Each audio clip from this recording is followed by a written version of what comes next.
अस्सलाम वालेकुम दोस्तों। जब से लीव रूल के अंदर चेंजिंग हुई है उसके बाद ये फ़ैसला करना ही मुश्किल हो गया है कि एलपीआर बेहतर है या लीव इनकैशमेंट।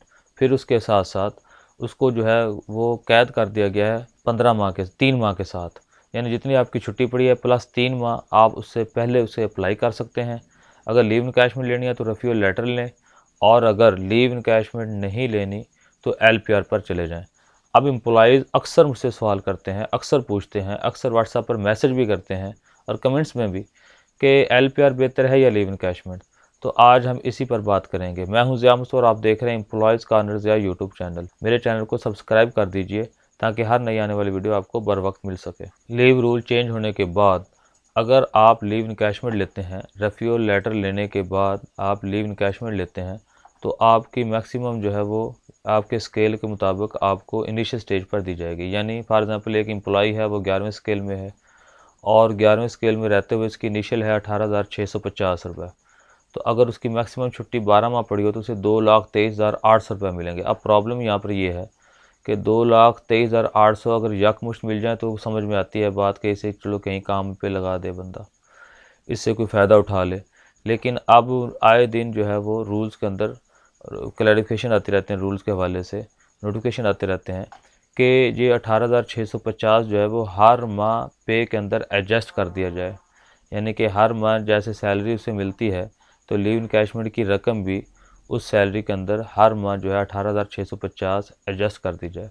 तो अब उसका इतना कोई ख़ास फ़ायदा नहीं होगा। अगर आपकी पे 60,000 है तो इससे समझ आती है 70,000 हो जाएगी, 80,000 है तो 1 लाख हो जाएगी। लेकिन अगर यकमुश्त मिल जाती तो उससे कुछ ना कुछ फ़ायदा उठाया जा सकता था, उससे काम लिया जा सकता था, अगर ये रकम थोड़ी है। तो ये है लीव इनकैशमेंट के हवाले से कि अगर आप लीव इनकैशमेंट लेना चाहते हैं तो लमसम ना मिले आपको, थोड़ी थोड़ी करके हर माह मिलती रहे, एक बात। और अगर आप एलपीआर पर जाते हैं तो आप फिर वही इनिशियल स्टेज पर आ जाएंगे। आप अपनी पे में 18,650 इनिशियल स्टेज पे आ जाएंगे। लेकिन इसके साथ फ़ायदा ये होगा एलपीआर पर जाने का कि आपको साथ अलाउंसेस मिलते रहेंगे।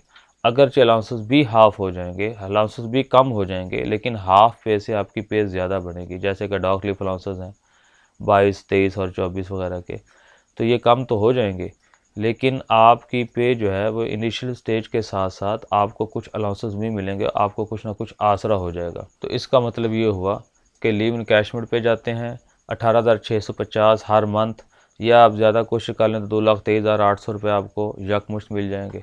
लेकिन अगर आप एलपीआर पर जाते हैं आपको इनिशियल स्टेज के साथ साथ उसके अलाउंसेस भी मिलेंगे, अगरचे वो अलाउंसेस भी उसकी बेसिक के मुताबिक कम हो जाएंगे, लेकिन हाउस रेंट और मेडिकल अलाउंस तो हाफ़ हो नहीं सकते, वो तो वही रहेंगे, बकिया में थोड़ी सी तब्दीली होगी।